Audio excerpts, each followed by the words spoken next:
My SDBXW filed for a divorce 8 months ago. We've been separated for 8 months and moved in with her affair partner. Divorce is to be finalized next month. Now she's begging not to go through with it and begging me to try reconciliation. My wife, 38 years old, and I, 37 years old, met when we were both attending college. We were together for 5 years before getting married. Our marriage has been rather solid, with just a few ups and downs along the way. We have 2 kids, ages 13 and 15, who were born in January of last year, and I noticed that my wife was spending more time on the phone than she normally did. She basically did the same thing as every other cheater. When I tried to express my concerns, they lied, transferred blame, and gaslighted me. I was humiliated. I'm well aware that I wasn't flawless and that I made errors that I sincerely regret, but she treated me like a piece of garbage during her relationship with him. All parts of our connection that she thought were missing were addressed by me in an effort to make them better. When D-Day came in early June, she acknowledged to having an EA and to having only slept with him twice in the previous year. After that, she accused me of being the catalyst for her relationship with another man. After she said that she desired reconciliation, we sought reconciliation with her, but she was just not interested. She maintained communication with him, and the 2 of them continued to communicate. As soon as I mentioned my dissatisfaction, she insisted that they were just friends and proceeded to erase text even after I advised her not to do so. Upon hearing that I was considering divorce, she sobbed, apologized, and begged me not to proceed. When I brought up the affair, she got outraged, and I was the one who ended up having to apologize to her for my actions. After a period of 2 or 3 months, she started to disappear without a trace, stating that she was visiting relatives who need her assistance at the time.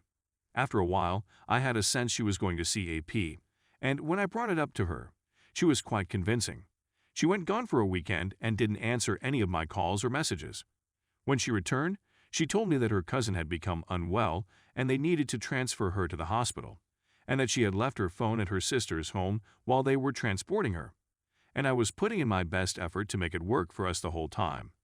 She was observant of all of my attempts, but she couldn't care less. When she told me she was leaving in mid-December, I couldn't believe it. She said she was unhappy in our relationship, and that she still loved me, but that she was in love with another man.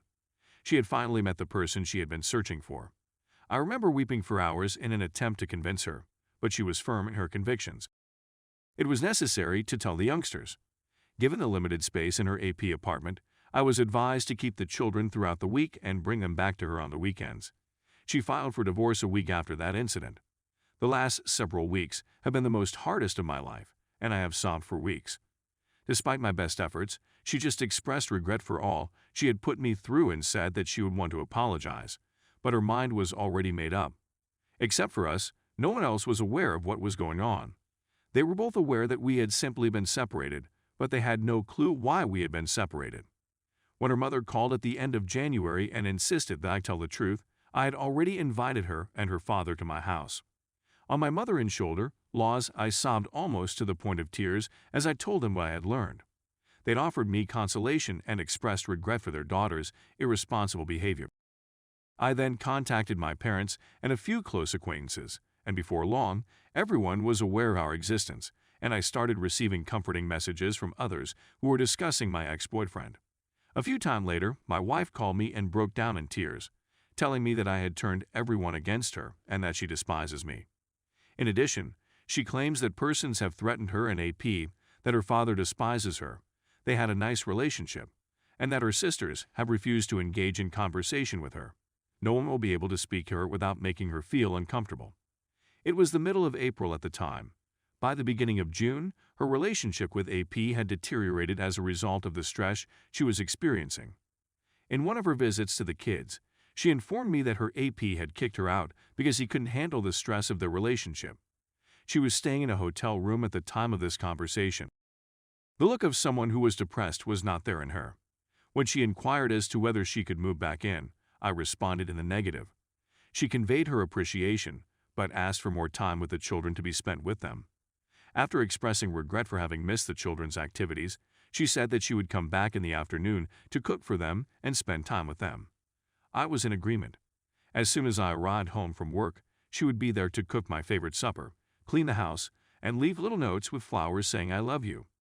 She would always make an effort to spend extra time with me when I got home from work. I have to admit that it was a pleasure to spend time with her.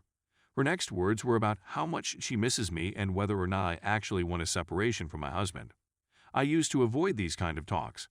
She contacted me last week to say that she had been attending IC and wondered if we might try MC instead of IC.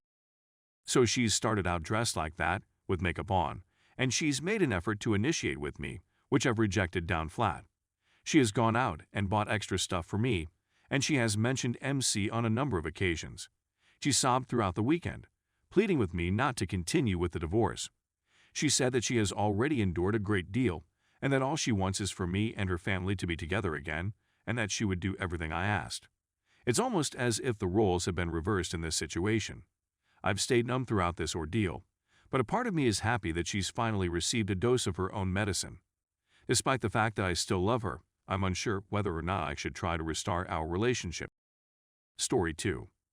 Wife re-enters the workforce. Things change. Is she cheating? So Cindy, my wife of 28 years, has re-entered the workforce and is doing very well.